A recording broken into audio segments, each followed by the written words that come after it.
ఏ విజయం నీ కోసం నా కోసం ఎటుపోదురా నువ్వు చేసిన కష్టం ఎప్పటికైనా సొంతం కాలంతో పయనించేవాడికి కానిది ఏముంది సాధనతోనే సాధ్యమవ్వునని సదాశయంతో సాగర ముందుకు రాదురా ఏ విజయం నీ కోసం నా కోసం ఎటుపోదురా నువ్వు చేసిన కష్టం ఎప్పటికైనా సొంతం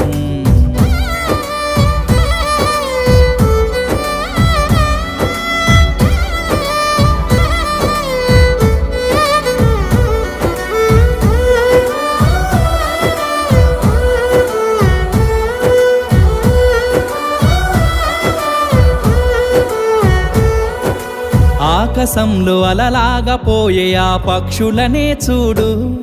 అనుకున్న గమ్యమెంతున్న